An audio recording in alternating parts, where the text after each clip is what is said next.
하얀 드레스를 입은 그녀가 내 옆에 서 있고 하객들의 박수 소리가 귓가에 울리고 있는 결혼식 날. 나는 그날 세상에서 가장 행복한 남자였다. 하지만 그게 시작이고 끝이기도 했다. 그놈의 꽁치가 뭐라고. 꽁치 때문에 눈이 멀어 그녀와 결혼했는데 지금은 허구한 날 베란다에 나와서 16층 아래의 바닥만 내려다봤다. 그런데 저 아래의 바닥은 너무도 무서웠다. 그래서 오늘도 어제처럼 신세 한탄만 하고 있었다.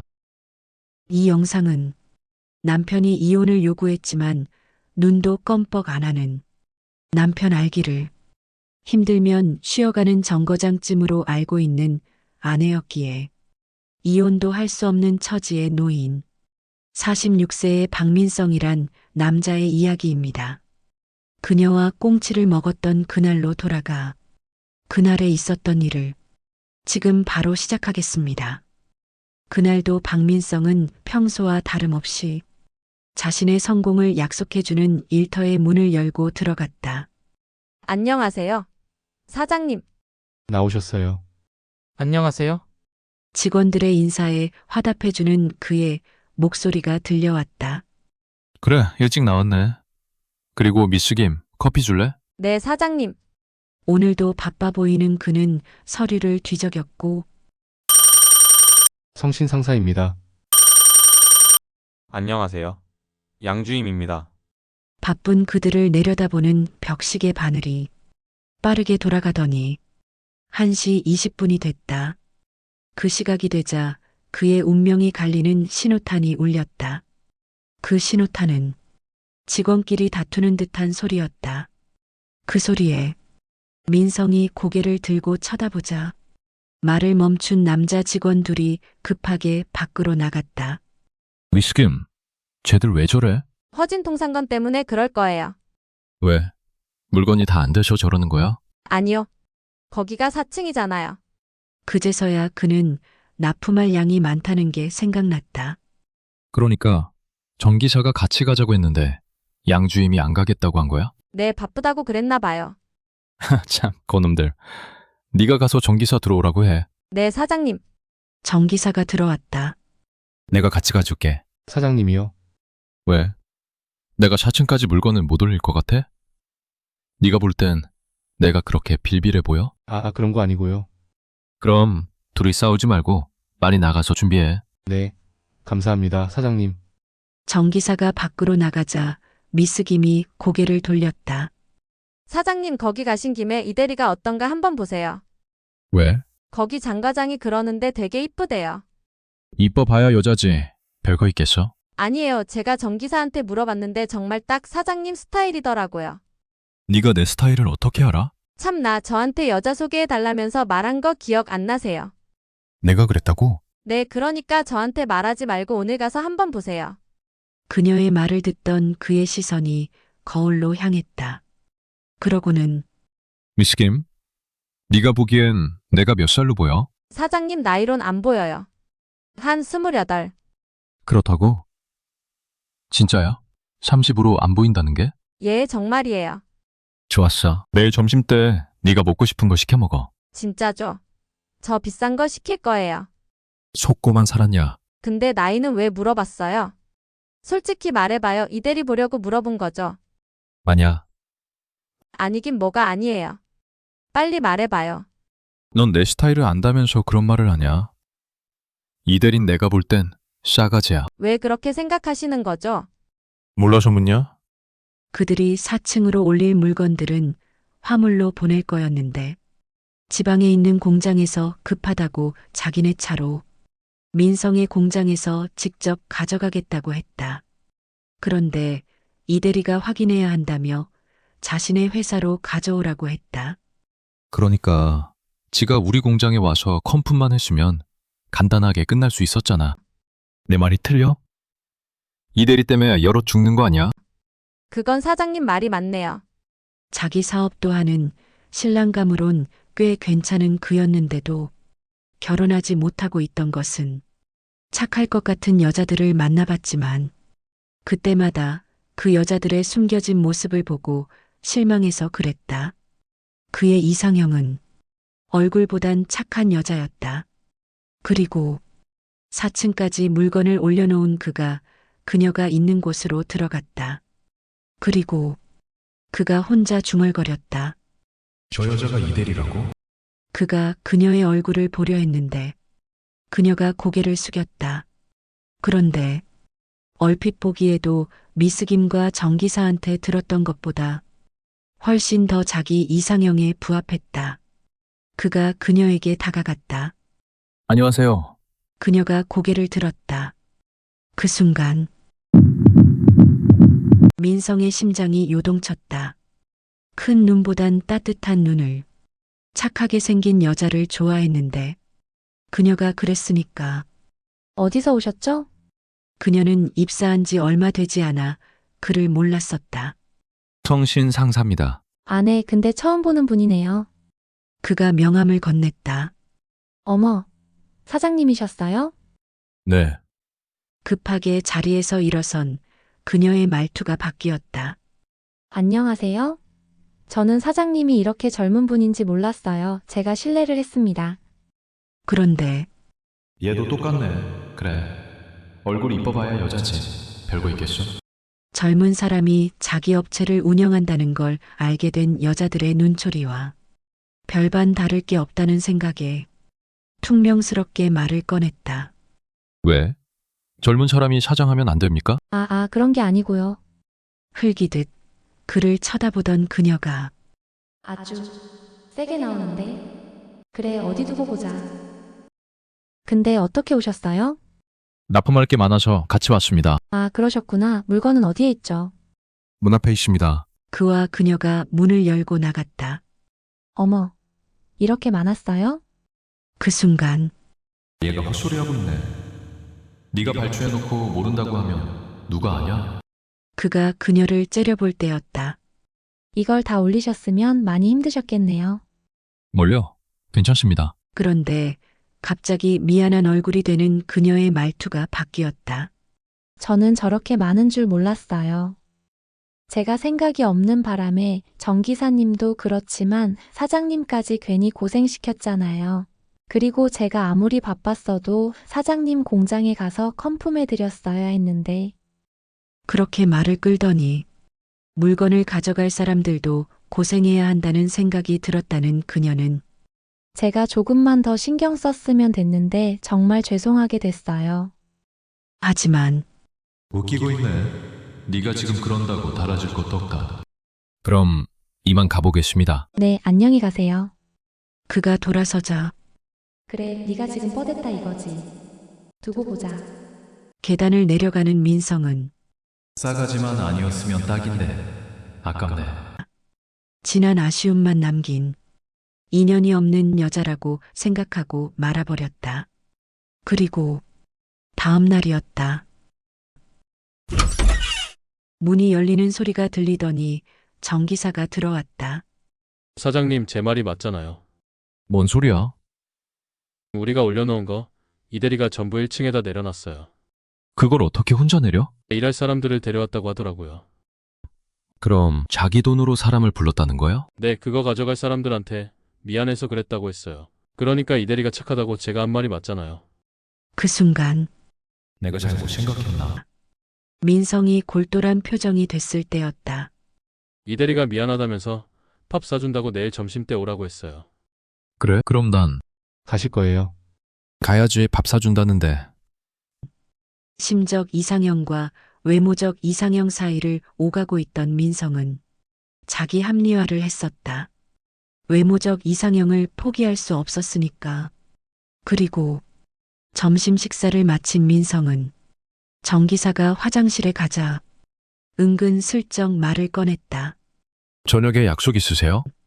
순간 엷은 미소가 얼굴에 번지는 그래, 네가 뻗어봐야 남자지 별거 있겠니?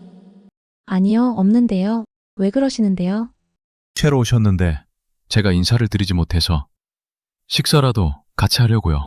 아무 말 없이 핸드백을 열고 뭔가 찾는 듯하며 그의 애간장을 녹이던 그녀가 고개를 들었다. 그러시죠. 그렇게 영업으로 포장한 첫 데이트가 이루어졌다. 그리고 퇴근한 그녀와 만난 그가 어디로 가실래요? 근처로 가시죠. 그럼 어디 아는 데 있나요? 제가 출근한 지 얼마 안 돼서 이 근처를 잘 몰라요. 그가 주변을 둘러봤다. 저기가 괜찮을 것 같은데요? 저런 데는 비싸기만 하지 먹을 게 있나요? 그렇긴 한데 그래도 좋은 거 사주고 싶어서 그러니까 그냥 드시죠. 그러지 말고 저쪽으로 가시죠. 말이 끝나기 무섭게 걸음을 옮기던 그녀가 멈춰선 곳엔 포장마차들이 담벼락을 따라 쭉 이어져 있었다. 저기서 먹자는 거야? 그가 너무도 의외라는 생각을 하고 있을 때 혹시 술 드세요?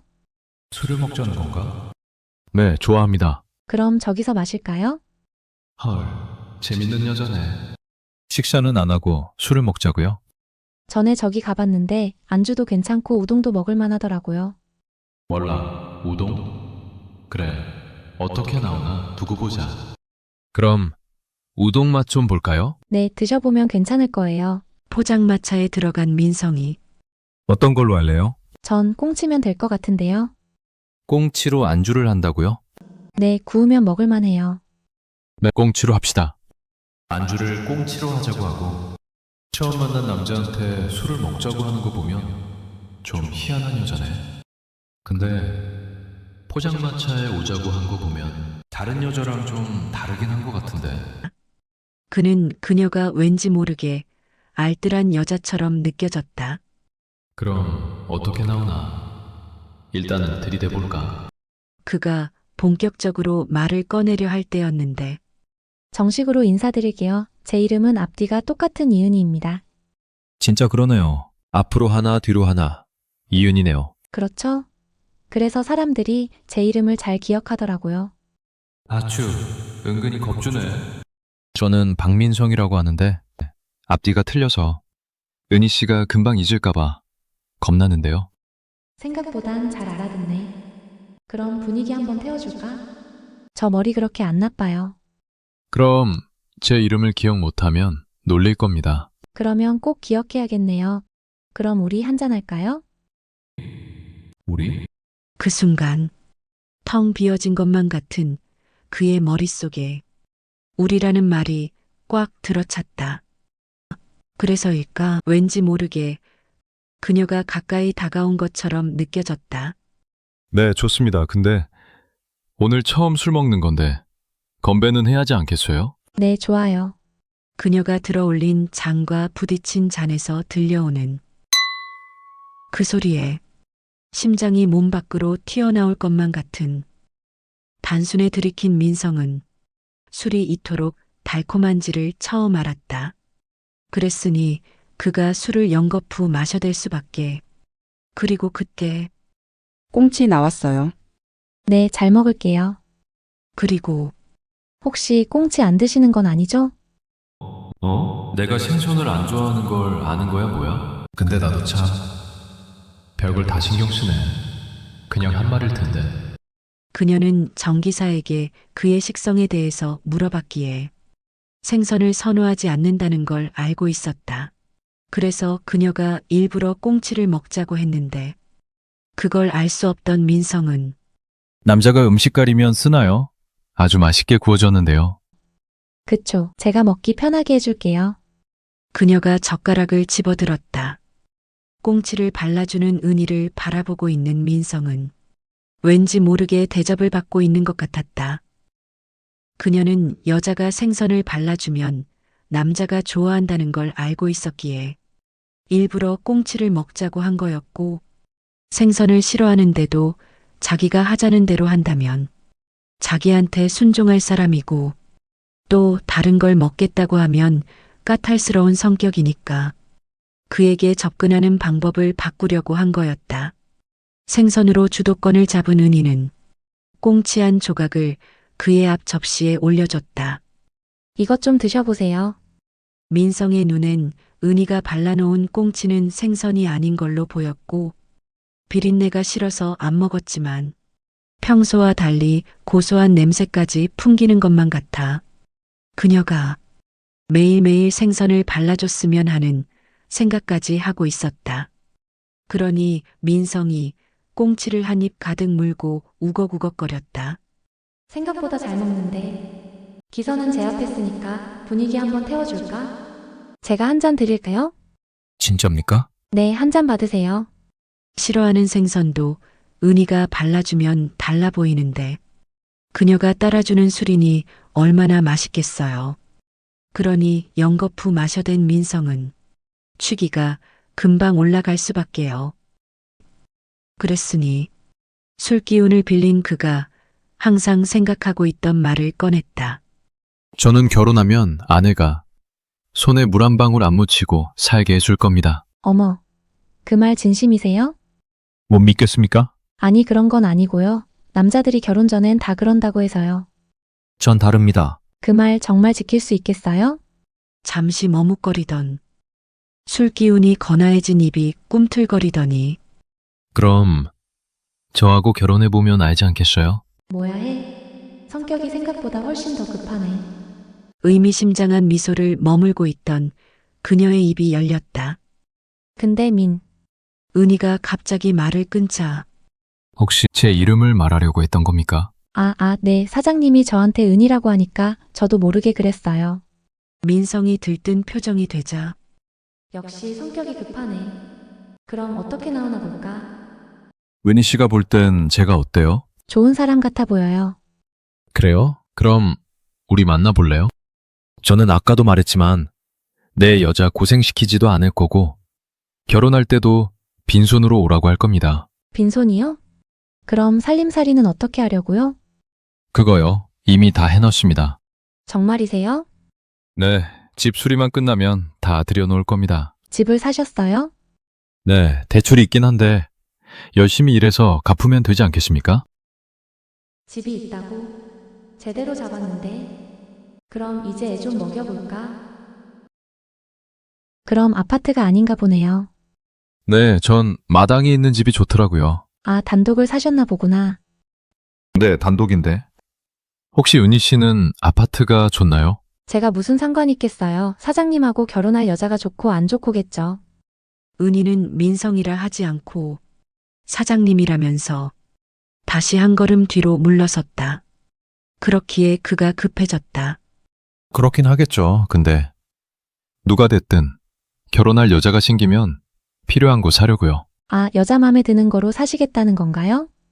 그래야죠. 제가 쓰는 것도 아닌데요. 부럽네요. 누군지 몰라도. 혹시 저하고 결혼할 여자를 말하는 건가요? 그럼 누구겠어요? 그런데 갑자기 톡 쏘듯이 말하고는 냉랭해진 얼굴이 된 그녀가 핸드백을 잡았다. 그런데 그녀는 곧바로 일어서지 않았다. 그랬다. 민성은 남녀의 선을 넘었다고 생각했었다. 하지만 그가 적극적으로 나오자 뒤로 한 발 물러선 은희가 그어놓은 선은 그 정도 선이 아니었다. 마치 휴전선처럼 보였으니까. 그랬으니 갑자기 싸늘해진 그녀의 표정을 읽지 못하고 있었다. 가시게요. 네, 해가 들이치니까 좀 불편해서요. 그녀의 대답이 여운처럼 느껴진 민성이 고개를 돌렸다.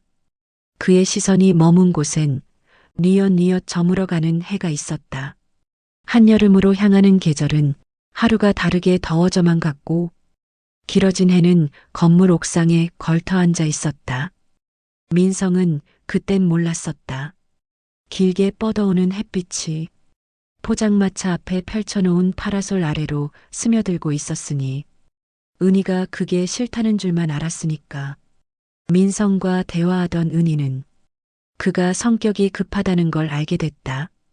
그래서 호프집으로 가서 그를 사랑의 노예로 만들려고 했고 그녀의 생각대로 조바심에 쫓기던 민성은 오늘 같은 기회는 다시는 없다며 결판을 보려고 작심했다. 여기가 좀 덥지요? 그럼 시원한 데로 가실래요? 어디요? 입가심으로 생맥주 어때요? 편하신 대로 하세요.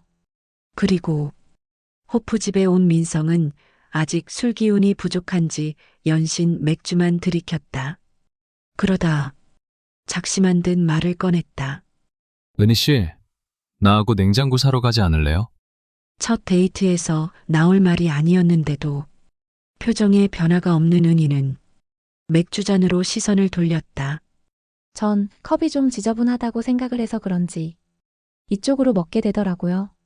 마치 민성의 말을 덮어버리려는 듯한 엉뚱한 말을 꺼냈지만 그 말이 무엇을 의미하는지 생각할 겨를이 없는 그는 어렵게 말을 꺼냈었지만 한 번 꺼낸 말 2번 못하겠냐며 정말입니다. 몸만 와도 됩니다. 대답이 없는 그녀가 맥주잔을 들어 올렸다. 그래서 저는 이렇게 마셔요. 생맥주잔의 손잡이 쪽으로 입을 갖다 댄 그녀가 한 모금하고 잔을 내려놓고는 조용하게 말을 꺼냈다. 좀 불쾌해지는데요. 아닙니다. 제가 은희 씨를 쉽게 보고 그런 말 한 거 아닙니다. 그런데 은희는 또다시 엉뚱한 말을 꺼냈다. 잔을 닦아도 이 사람 저 사람 입이 닿았을 거니까 손잡이 쪽으로 마시면 그래도 좀 낫지 않겠어요. 그랬다. 고수와 하수의 차이가 그렇듯 고수는 물음을 던지고 하수는 그 물음에 대한 답을 찾아야 했다. 그래서 민성이 스스로 깨달은 해답은 그녀 입술에 닿은 남자가 없다는 거였다. 그 답을 찾고 나니 민성에게 은희는 전혀 다른 존재로 다가왔다. 그리고 그가 그녀를 바라봤다. 참 맑았고 따뜻함이 담긴 눈이 전해오는 그녀의 고결과 순수함에 자기가 너무 서두른 것 같다는 생각이 들던 그는 그럼 혹시 다음에 만나줄 수 있겠어요? 여전히 표정에 변화가 없는 은희는 그래, 냉장고를 지금 사러 가면 내가 어떻게 보이겠어. 오늘은 여기까지만. 그리고 은희의 입이 열렸다. 그러시죠. 저도 민성 씨에 대해서 알고 싶어졌어요. 은희가 말한 민성이란 말에 온몸에 전율까지 흐르던 호프집에서 은희를 사랑할 수밖에 없게 된 민성은 그녀와 매일매일 만났다. 그러던 어느 날이었다. 저 그만두려고요. 넌 거기 간 지 얼마나 됐다고 그만둔다는 건데? 어느새 민성의 말투도 편해졌다. 아빠가 소개해준 대로 가려고요. 거기가 뭐 하는 덴데? 개인 사무실이에요. 그래. 그럼 넌 뭐 하냐? 그냥 비서 일을 하는 거죠. 그럼 일이 편하겠네. 그는 그녀 아버지가 소개해 준 곳이라고만 생각하곤 아무 생각 없이 동의했다. 그런데 어느 날부터 은희의 옷차림과 핸드백이 달라졌다. 수수했던 이전과 달리 명품으로 치장하고 다녔고 미니스커트를 입지 않았는데 치마 길이도 눈에 띄게 짧아졌다. 그래서 그는 그녀에게 물었지만 친구들이 줬다고만 말했다. 하지만 민성은 이해할 수 없었다. 명품을 그냥 줄 친구가 은희에겐 없었으니까. 그래서 그는 누군가에게서 스폰을 받고 있을 거란 생각을 하게 됐다. 그래서 민성의 머릿속에서 지워지지 않는 사람은 은희가 다니는 곳의 사장이었다. 하지만 아버지가 소개해 준 곳이라고 했으니 그 사장도 아닌 것 같았다. 그러다 보니 초조함에 쫓기던 그는 서둘러 결혼하려 했다. 그런데 은희 생각은 달랐다. 이런저런 핑계만 대는 그녀는 결혼을 미루자고 했다. 그래서 실망한 그는 그녀와 헤어질 생각을 했다. 그렇게 은희를 만나지 않는 시간을 보내고 있는 민성은 공허함 속에서 보내야 했다. 시간이 약이라고 했지만 이별의 아픔엔 약이 없는 것 같았다. 하지만 그 고통을 온몸으로 이겨내던 민성의 머릿속에서 은희가 점차 지어져 갔다. 그러던 어느 날이었다. 은희에게서 전화가 왔다. 저기 아빠가 콘도 할인권을 줬는데 같이 갈래요. 갑자기 아버지께서 왜 그러시는 건데? 즉답을 하지 않는 그녀는 그가 여행을 가지 않으면 아버지가 서운해할 거란 말만 늘어놓았다. 어른의 성의를 무시한다는 거에 고민이 깊어졌던 민성은 거절하지 못했다. 그런데 어쩌면 어른의 성의는 핑계였고 은희를 잊지 못하는 민성의 자기 합리화였을 수도 있었다. 그렇게 돌아설 때 돌아서지 못한 민성은 은희와 여행을 떠났다. 한참을 달려가던 그는 배고프지? 네, 그럼 저기서 뭐 좀 먹고 갈래? 네, 좋아요. 전보다 한층 가깝게 다가온 그녀가 너무도 좋기만 했다. 그런데다가 휴게소에 도착한 은희는 더욱 살갑게만 다가왔다. 뭐 먹을래? 라면이요. 라면? 살찐다고 라면 안 먹는다고 했잖아. 그랬는데 이젠 민성 씨 식성에 맞추려고요. 뭐? 너 좀 이상하다. 뭐가요? 안 하던 짓 하니까 그러지. 근데 제가 이러니까 싫어요? 아니 그런 건 아니고 네가 달라 보여서 그래. 민성 씨가 보기에도 달라진 것 같아요. 아주 많이. 근데 갑자기 왜 이러는 거야? 즉답을 못하고 머뭇거리기만 하던 그녀가 어렵게 말을 꺼냈다. 제가 민성 씨한테 쌀쌀맞게 군 건 엄마 때문이었어요. 엄마? 장모님은 나 좋아하는 것 같던데. 좋아하죠. 근데 절 시집 보내려면 돈이 있어야 하니까 그것 때문에 걱정을 많이 하더라고요. 그걸 왜 걱정해? 내가 빈손으로 오라고 한 거 말 안 했어? 했는데도 그건 도리가 아니라고 하면서 할 건 해야 한다고 그랬어요. 그래. 무슨 말인진 알겠는데 그게 나한테 쌀쌀맞게 군 이유야? 네, 제 월급을 생활비로 써서 제가 가진 게 별로 없거든요. 그리고 엄마도 돈이 없으니까 결혼을 안 하려고 했었어요. 근데 좀 이해가 안 가는 게 있는데 오빠가 있잖아. 근데 왜 네가 생활비를 댔어? 오빠가 월급도 많지 않은 데다가 애까지 키우니까 주기 힘들다고 했거든요. 민성은 은희 아버지가 몸이 안 좋아 집이 어렵다는 것은 알고 있었는데 이해가 안 가는 게 있었다. 그럼 결혼할 것도 아니면서 왜 날 만났어? 그건 민성 씨가 빈손으로 와도 된다고 해서. 어렵게 말을 꺼내고 말끝을 흐리는 그녀를 보는 그는 생각에 잠겼다. 결혼 자금이 없는데 몸만 와도 된다니. 나에게 오고는 싶은데 어머니는 도리가 아니라면서 돈을 구하러 다녔을 거고 그런 엄마를 보면서 갈등이 깊어졌을 거라는 생각을 하게 됐다. 그래서 민성은 짚고 넘어갈 게 있었다. 그 핸드백 친구가 준 거 맞아. 맞아요. 제가 이런 걸 어떻게 사요? 제가 하고 다니는 게 궁상 맞다고 친구가 준 거예요. 궁상? 궁상은 엄마가 쓰던 말인데 은희가 하니까 의외라는 생각이 들었지만 보기 안 좋다는 말이나 궁상이나 비슷한 뜻이지만 왠지 모르게 궁상이란 말에 가슴이 시려왔다. 그랬으니 민성은 갑자기 은희가 불쌍해 보였다. 그래도 확인할 걸 해야겠다는 그였다. 나 좋아하긴 해. 네, 솔직하게 말하면 좋아하는데 저한텐 꼭 필요한 사람이에요. 네 말은 내가 중요하다는 거야? 네, 중요해요. 나한테 원하는 게 뭔데? 이런 말 하면 어떻게 들을지 모르는데 우리 집에 생활비를 보태줬으면 해요. 그래. 근데 내가 줄 것 같아. 솔직히 말하면 줄 것 같아요. 왜? 직원들 월급을 많이 주잖아요. 그거하고 생활비하고 무슨 상관이 있는데? 그 전에 물어볼 게 있는데요. 걔들이 일을 잘해서 월급을 많이 주나요? 걔들이 뭘 잘해. 다른 애들하고 비슷하지. 그럼 사람 구하기가 어려워서 그래요. 널린 게 일할 사람인데 뭐가 어려워? 그래서 제가 생각해봤는데 더 주면 걔들한테 도움이 될 것 같아서 그런 것 같거든요. 그래서 더 주는 거야? 제 생각이 맞았네요. 그래서 제가 도와달라고 부탁하는 거예요. 민성은 어려운 부모님 집에 생활비를 보태겠다고 이전과 달라진 고개를 숙이고 있는 은희가 가엾기만 했다.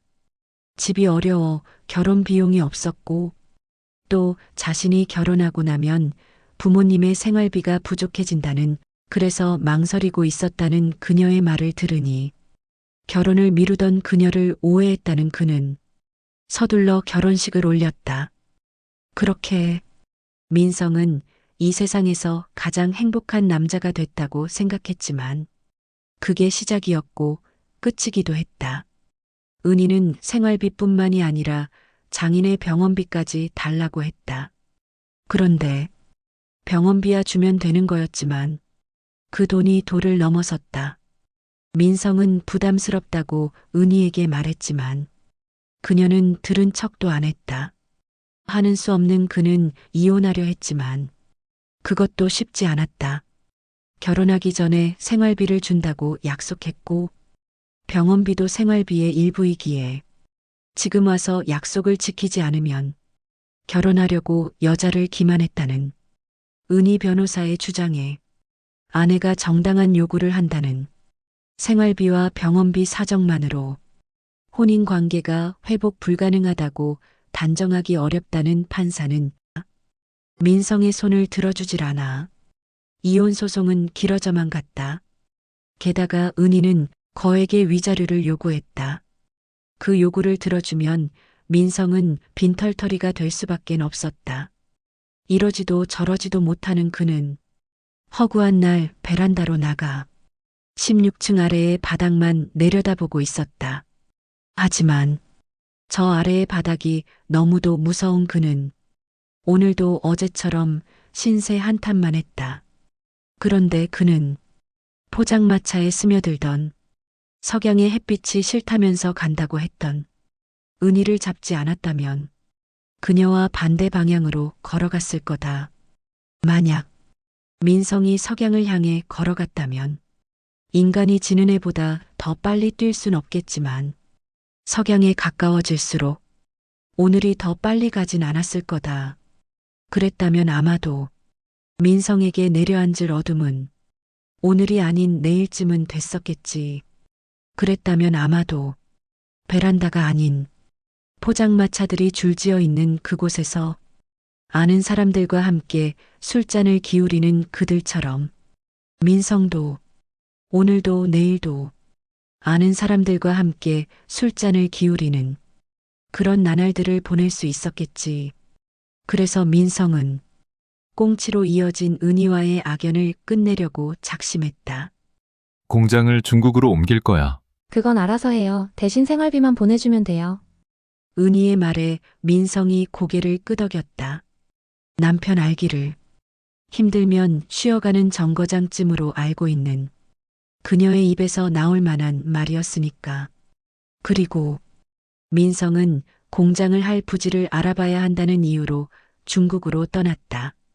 그런데 그는 중국에 있질 않았다. 아무도 모르게 한국으로 돌아온 그는 고성능 망원 렌즈가 장착된 카메라부터 구입했다. 그리고 렌트한 승용차에 그 카메라를 싣고 다니는 그는 은희를 찍었다. 내가 한국에 없으니까 아주 살판났네. 확연하게 달라진 그녀의 옷차림에 그가 이를 갈아댔다. 그리고 오늘도 어제처럼 매일매일 그녀의 사진을 찍던 그는 병원으로 향했다. 그곳에 도착한 그는 휠체어를 밀고 가는 노인을 찍었다. 빌어먹을. 아프다더니 힘만 좋네. 저렇게 밀고 다니면 나랑 다를 게 뭐가 있다는 거야. 휠체어에 앉아 있지만 정상인처럼 보이는 장인이었다. 그리고 병원에서 잠복 근무하는 형사처럼 차 안에서 숙식을 해결하던 민성의 눈에 자신의 차로 가고 있는 장인이 들어왔다.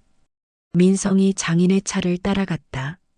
그런데 장인의 차가 멈춰 선 곳에서 민성은 놀람을 감추지 못했다. 골프장이었으니 그럴 만도 했다. 그리고 민성이 카메라를 줌인했다. 저게 아프다는 사람이야. 진짜 골 때리지도 않네. 장인이 하는 스윙을 보던 민성은 황당의 극치를 맛봐야 했다. 그동안 병원비로 보내준 돈이면 집을 한 채 살 수 있었으니까. 그리고 은희가 자주 다니는 곳으로 간 민성은 그곳에서 잠복했다. 그러다 저 사람은? 민성이 주민하자 은희가 팔짱을 끼고 있는 남자의 모습이 보였다. 저 사람이 은희 스폰서였단 말이야? 민성이 놀람의 눈으로 쳐다보는 은희와 걷고 있는 남자는 그녀가 다녔던 개인 사무실 사장이었다. 그런데 더욱 놀라운 것은 장인의 친구였다. 그런데 그때 갑자기 사장의 얼굴과 아들의 얼굴이 겹쳐 보였다. 진짜 많이 닮았네. 그럼 도화가 저 사람 아들이란 건가? 늘 아들이 자신을 닮지 않았다고 생각했었기에 의심을 떨치지 못하던 민성은 사장의 인적사항을 조사했다. 그 사장은 시집간 딸만 둘이 있었다. 그리고 민성은 사장의 집 앞에서 잠복했다. 그러고는 사장 집에서 나오는 쓰레기 봉투를 뒤지던 그는 됐어. 이거면 다 죽었어. 봉투 안에서 나온 담배꽁초와 아들 도아의 칫솔로 DNA 검사를 했다. 그러고 결과는 놀라웠다.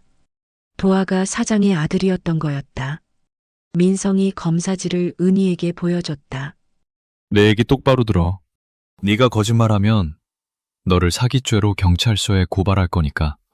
혼전 임신한 상태에서 생활비라는 명목으로 돈을 갈취하려고 결혼했다는 것과 사장의 부인에게 말하겠다는 민성의 말에 안절부절 못하던 은희는 모든 것을 털어놨다. 사장과 불륜관계였던 은희는 몸이 이상하다는 것을 느끼고 소변 테스트기로 검사해봤다. 그 결과는 임신이었다. 그래서 사장에게 말했는데 아들이 없던 사장은 은희가 임신한 아이가 아들이면 자기 호적에 올리겠다고 했다. 그러면서 장인에게 거절할 수 없는 돈을 줬다. 그래서 장인은 은희에게 민성과 여행을 가라고 했던 거였다. 처녀가 임신한 상태로 있을 순 없었으니까. 은희의 말에 너 어떻게 이럴 수가 있냐? 그러니까 난 네가 쉬어가는 정호장이었다는 거야? 민성의 절규 같은 물음에 은희는 말이 없었다. 그리고 민성은 이혼을 하는 게 아니라 결혼 취소 소송을 했다. 소송 결과는 혼전 임신 상태에서 결혼했던 것은 사기 결혼에 해당된다는 재판부는 민성의 손을 들어줬다. 이혼이 아닌 결혼 취소 소송에서 승소한 민성은 사장에게 아들을 키워준 양육비 소송과 장인에게 생활비를 반납하라는 소송을 했다. 그리고 소송에서 패소한 장인은 집을 팔아서 돈을 줬고 사장은 양육비를 줬다. 거기다 위자료까지 받게 된 거액을 손에 쥐게 된 민성은 남부럽지 않은 새 출발을 할 수 있게 됐다. 그런데 그 과정에서 장인과 은희가 했던 전모를 알게 된 장모는 동네 창피하다면서 장인과 이혼했다. 욕망에 눈이 멀어 딸을 제물로 삼았던 장인은 늙음하게 노숙자가 돼버렸다.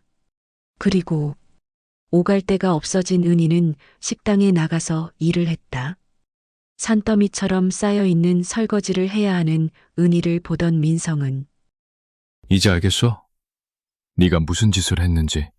네, 근데 제가 너무 힘들어서 그러는데 자기를 다시 받아달라는 은희를 보던 그녀를 너무도 사랑했던 민성은 고뇌에 빠졌다. 과연 그는 어떤 선택을 해야 할까?